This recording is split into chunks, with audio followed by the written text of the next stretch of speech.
저희의 부르심에 응답하여 주시고 저희 마음을 움직이게 하여 주옵소서. 예배를 드리는 곳마다 하나님의 더 축복이 넘쳐나기를 기도하며 함께 예배하고 나아가겠습니다. 기도드리겠습니다.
시간 우리의 모습 이대로 사랑하시는 주님께 기도하며 나아갑시다. 기도하겠습니다.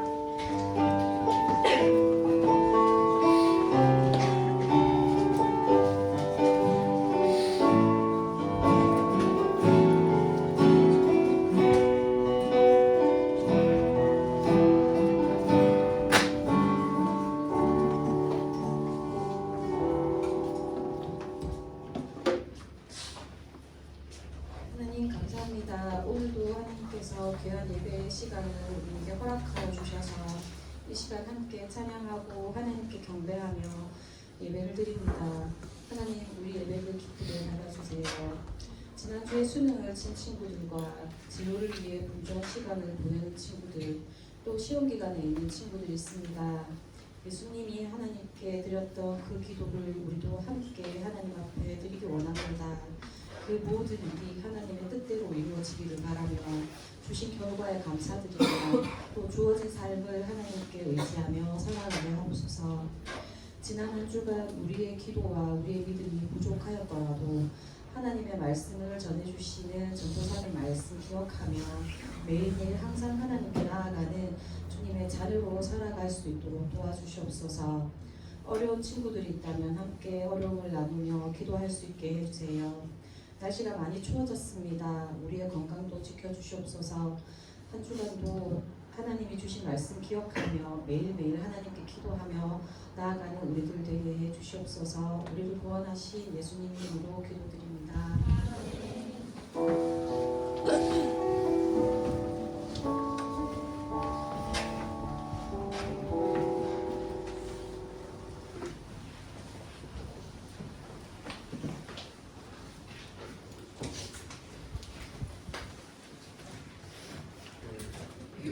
오늘 함께 나눌 말씀은 데살로니가 전서 16절에서 18절까지 말씀입니다. 데살로니가 전서 5장 16절에서 18절까지 말씀.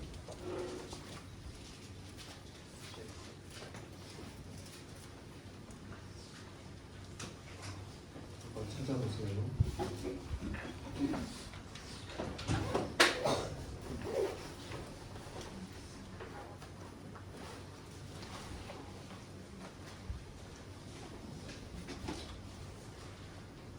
우리 4절 말씀인데 짧기 때문에 우리 한 목소리로 함께 합독하도록 하겠습니다. 시작. 항상 기뻐하라, 쉬지 말고 기도하라, 범사에 감사하라. 이것이 그리스도 예수 안에서 너희에게 행하신 하나님 아버지의. 여러분 한 주간 잘 보내셨나요? 이상 친구들과 하니 수능이 끝나서 이보다 더 표정이 밝을 수 없는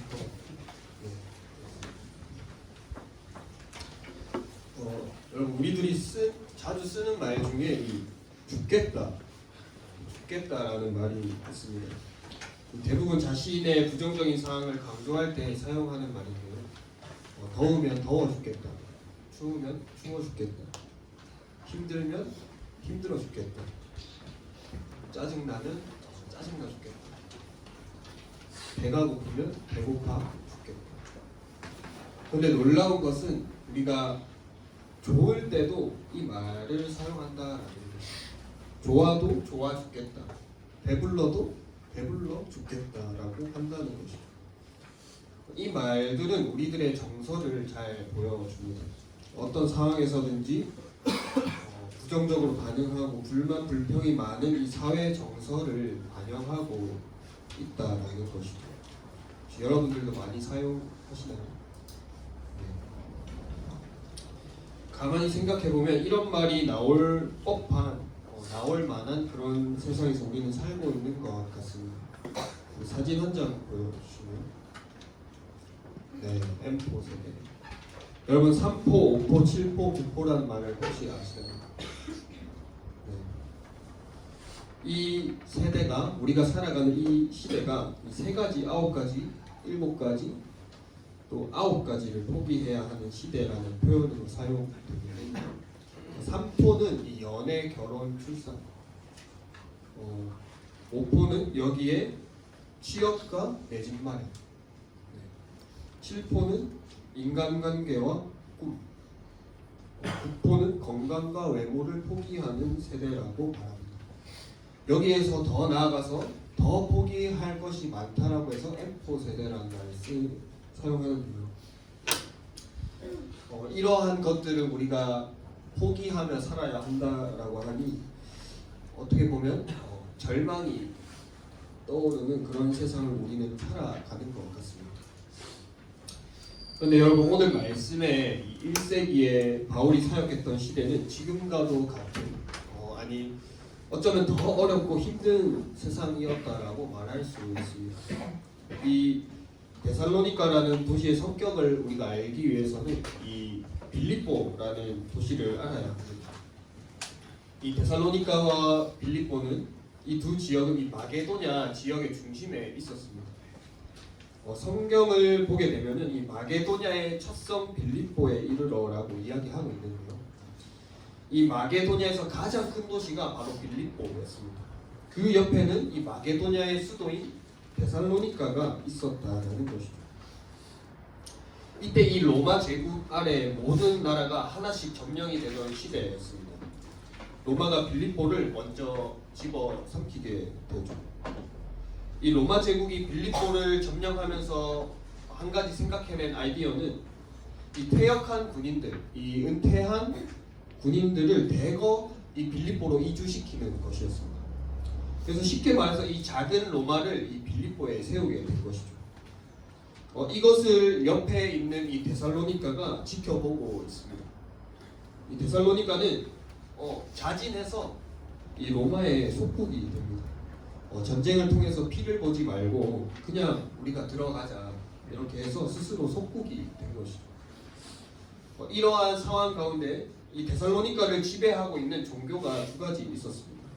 이 남성적인 힘과 권력을 상징하는 이 디오니소스라는 신을 섬기는 그런 종교가 있었고, 한 가지는 이 카리우스라는 장군을 신격화한 종교가 있었습니다.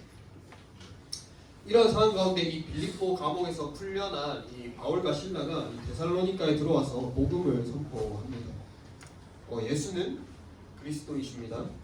그분만이 생명입니다. 데살로니가 시민들이요, 예수 그리스도를 믿어야 합니다. 이렇게 복음을 선포했습니다. 그런데 과연 이 사람들이 순수히 받아들였을까요? 거센 저항이 일어납니다. 이 데살로니가 시민들이 깡패들을 불량배들을 동원해서 이 바울이 머물고 있던 집을 습격합니다. 겨우 몸만 빠져나와서 이 베레아를 거쳐서 아덴으로까지 바울이 도망가게 되죠. 바울이 이 데살로니가에서 복음을 전한 기간은 딱 3주였습니다. 겨우 3주 동안 이 사역하고 멀리 도망 나왔으니까 이 데살로니가에 있는 막 예수 그리스도를 믿기 시작한 사람들이 눈에 아른거리고 눈에 밟히는 것이죠. 그래서 바울은 이 데살로니가서를 쓰게 됩니다. 그래서 이 데살로니가에 있는 성도들에게 권면하며 말하고 있습니다. 우리 오늘 본문 말씀을 다시 한번 읽어볼게요. 16절에서 18절입니다. 시작.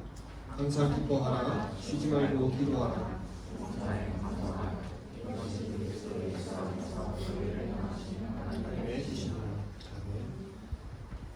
바울이 왜 이런 권면을 하고 있을지 우리가 한번 생각해 봅시다.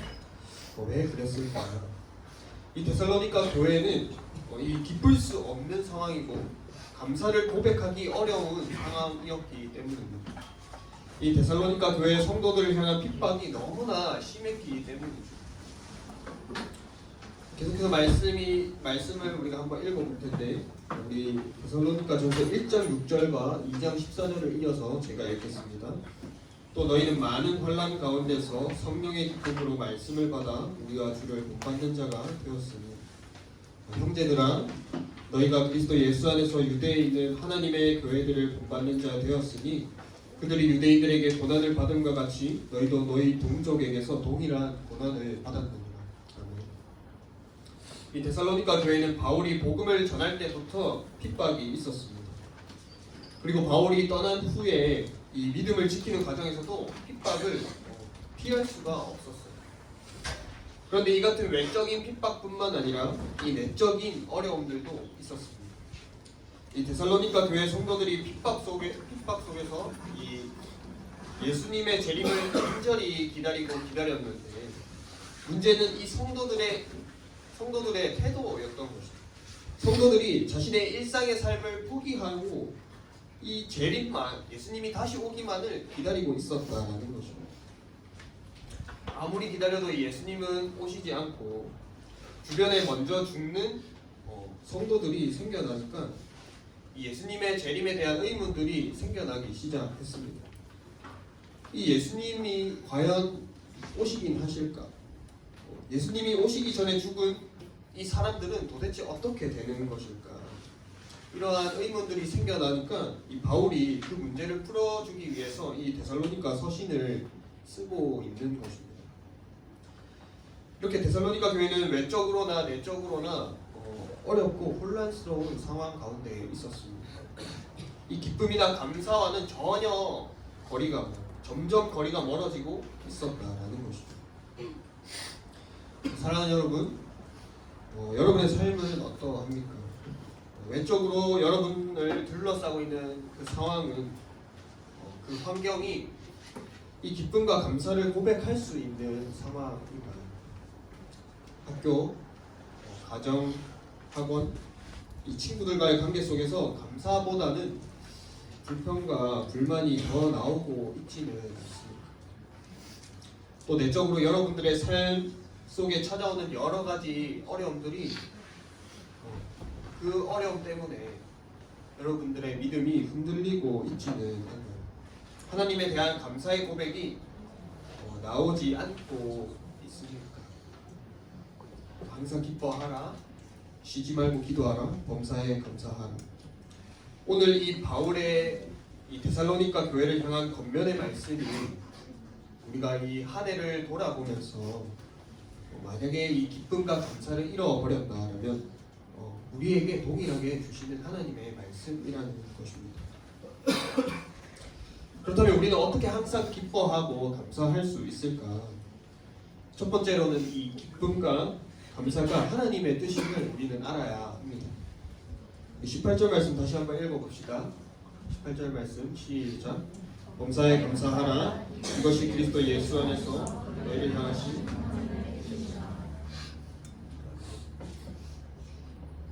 우리는 내가 느끼는 감정에 따라서 기뻐하고 감사합니다. 좋은 선물을 받으면 기쁘고 감사하죠. 또 나에게 좋은 일이 생기면 기쁘고 감사합니다. 하지만 여러분, 이러한 기쁘고 감사한 일이 매일매일 일어나나요? 그렇지 않습니다. 때때로 기쁘지 않고 감사하지 않은 일들도 일어납니다. 아니, 이 기쁨과 감사의 마음이 들지 않는 그런 일들이 더 많이 우리 삶 속에 일어나죠. 우리가 앞에 서론에서도 이야기했지만 이 죽겠다라는 말이 나올 수밖에 없는 순간들이 우리 삶에는 더 많습니다. 그것이 우리의 마음을 더 어렵게 만든다라는 것이죠. 그런데 하나님은 우리의 감정을 기준으로 기뻐하고 감사하라고 말씀하고 있지 않습니다. 이 하나님의 뜻에 따라 기뻐하고 감사하라고 말씀하고 계신다라는 거예요. 즉, 내 감정이 기준이 아니라 하나님의 뜻이 기준이 되어야 한다라는 것입니다. 하나님이 기쁘시면 기쁘고 하나님께 좋은 일이면 감사하다라는 것이죠. 바울이 복음을 전하다가 감옥에 갇혔습니다. 바울이 감옥에 갇히자 두 부류의 사람이 등장하게 되는데, 한 부류는 바울이 이제 복음을 전하지 못하니까 나라도 복음을 전해야겠다라고 생각하고 복음을 전하는 사람들이었습니다. 또 다른 한 부류는 바울이 그동안 너무 잘난 척해서 내가 드러나지 않았는데 이제 바울이 감옥에 들어갔으니까 내가 열심히 해서 바울을 한번 이겨보겠다, 그러한 생각으로 복음을 전하는 사람들이 생겨났다는 것이죠. 여러분들이 만약에 바울이면 어떠할 것 같으면 앞에 말하는 사람이 좋을까요? 아니면 뒤에 말하는 사람이 좋을까요? 우리 빌립보서 1장 18절을 함께 보겠습니다. 시작. 그러면 무엇이냐? 거칠애로 하나 참으로 하나 무슨 방도로 하든지 전파되는 것은 그리스도니 이로써 나는 기뻐하고 또한 기뻐하노라. 아멘. 바울은 둘 다 기뻐했습니다. 왜냐하면 복음이 전해지는 것이 하나님이 기뻐하시는 일이기 때문이라는 것이죠. 바울에게 기쁨과 감사의 기준은 이 하나님의 뜻이었기 때문입니다. 사랑하는 여러분, 우리의 기쁨과 감사의 기준은 하나님의 뜻이 되어야 합니다. 하나님이 기뻐하시는 일이라면 내 감정을 앞세우는 것과 상관없이 기쁘고, 어떤 일이든지 하나님이 함께 하시면 모든 순간 감사할 수 있어야 합니다. 올 한 해가 이제 저물어 가고 있는데, 우리가 올 한 해를 돌아보면서, 우리의 삶을 돌아보면서 더 이상 내 감정이 기준이 아니라 하나님의 뜻 안에서 하나님이 기뻐하시고 하나님께 좋은 일이라면 기뻐하고 감사할 수 있는 저와 여러분 되기를 간절히 바라고 소망합니다. 두 번째는 우리가 항상 기뻐하고 감사하기 위해서 필요한 것은 우리가 하나님이 기뻐하시는 일을 하는 것입니다. 오늘 본문 말씀 이 앞뒤 문맥을 보게 되면은 하나님을 기쁘시게 하기 위해 우리가 어떻게 살아야 하는지를 보여주고 있습니다. 이 부분을 한 단어로 정리하면 결국 이 사랑이라고 할 수 있다라는 것이죠. 사랑하며 사는 것입니다. 하나님을 사랑하고 이웃을 내 몸처럼 사랑해서 사랑하며 사는 것이 하나님이 기뻐하시는 일이라는 것이죠. 여러분 사랑하고 있습니까? 네. 사랑하면 어떻게 될까요? 사랑을 하게 되면 이 상대방을 먼저 생각하게 됩니다. 상대방이 무엇을 원하는지, 상대방이 배가 고픈지, 어떨 때 좋아하는지, 뭘 하고 싶고 뭐가 필요한지를 생각해 보게 됩니다. 그리고 그 일을 바로 실행에 옮긴다라는 것이죠. 반대로 상대방이 무엇을 싫어하는지, 어떨 때 화가 나는지를 알아서 그 일을 하지 않습니다. 이렇게 사랑은 나를 위하는 것이 아니라 이 상대방을 위하는 것이라는 것이죠. 사랑하는 여러분, 하나님이 우리를 먼저 사랑해 주셨습니다. 죄인인 우리를 사랑하셔서 이 독생자 예수님까지 이 십자가에 내어주시면서까지 우리를 구원해 주셨습니다. 그리고 언제나 우리와 함께 하시면서 우리의 삶을 인도하시고 보호하고 계시다라는 것이죠. 그리고 사랑하셨고 사랑하고 계신다라는 것이죠. 하나님은 우리도 하나님을 사랑하길 원하십니다. 우리가 하나님을 사랑하기 때문에 하나님이 기뻐하시는 일을 하고 하나님이 기뻐하시지 않는 일을 하지 않길 바라십니다. 여러분 하나님을 사랑하십니까?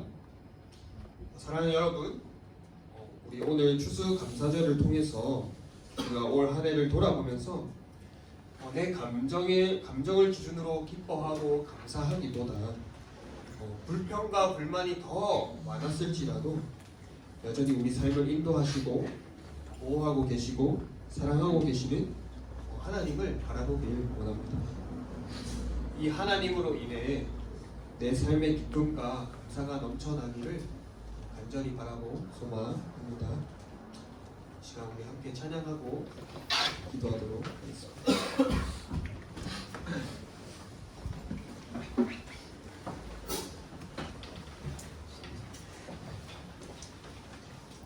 이렇게 꽃들도 찬양하고 기도하겠습니다.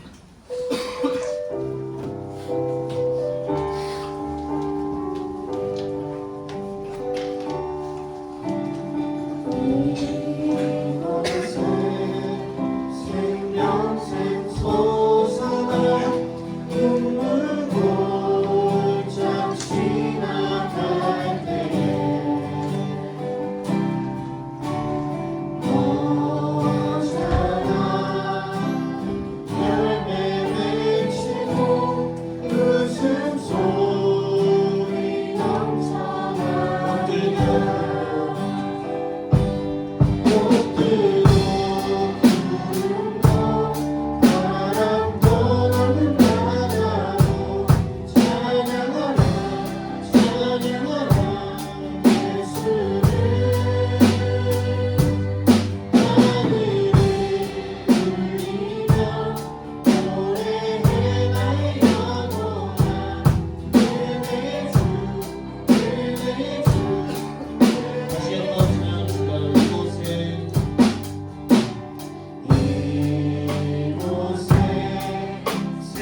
올 한 해 우리의 삶을 돌아보길 바랍니다. 내 삶 속에 감사와 기쁨이 많았습니까?